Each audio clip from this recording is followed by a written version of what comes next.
How to reduce blood pressure is a topic concerning a large percentage of the population, and I can honestly say that breathing can be of great importance in its treatment.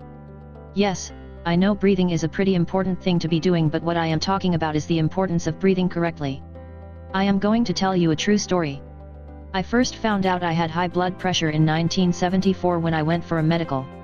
In those days I was smoking and drinking heavily, and had a poor diet, so it really was no big surprise.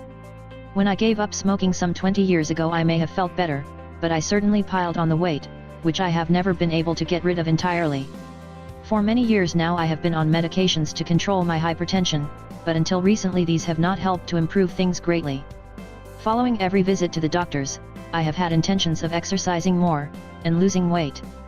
Okay, for the first couple of weeks, then things get back to normal.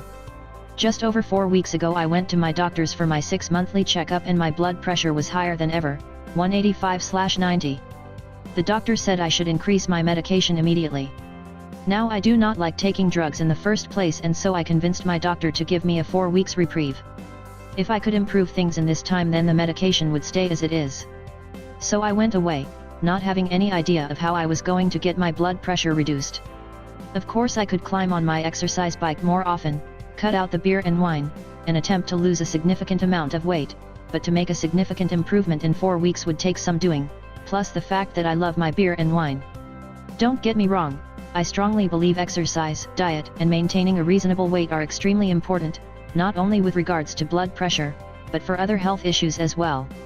But I decided to do some research and find out if there was some other form of natural treatment for hypertension, and I was shocked to find out that slowing down your breathing can greatly help in the control of high blood pressure.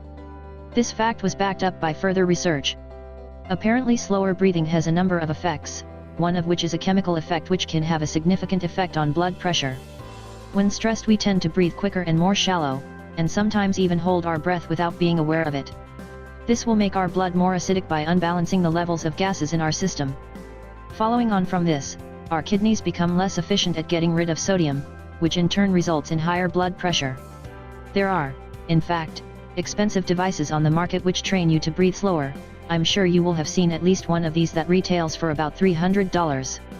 Basically, the aim is to spend 15 minutes a day of breathing exercises with a target of 6 breaths per minute. I am sure that this can be achieved with no help at all, but personally I found a program that helped me not only to breath to this schedule, but also helped with relaxation as well. Anyway, last week I returned to my doctor's, who was pleasantly surprised to see that my blood pressure had dropped to 138/78, so no increase in medication. I am actually hoping that if I can keep this up I will be able to reduce my medication. I have also maintained a stricter exercise program, but I am certain that the breathing exercises have played a major part in this improvement. For anyone suffering hypertension, it's definitely worth a try. Phil Fox has a number of websites aimed at helping people make the right decisions and giving people genuine advice on a number of topics, one of which is a subject close to his heart: how to reduce high blood pressure.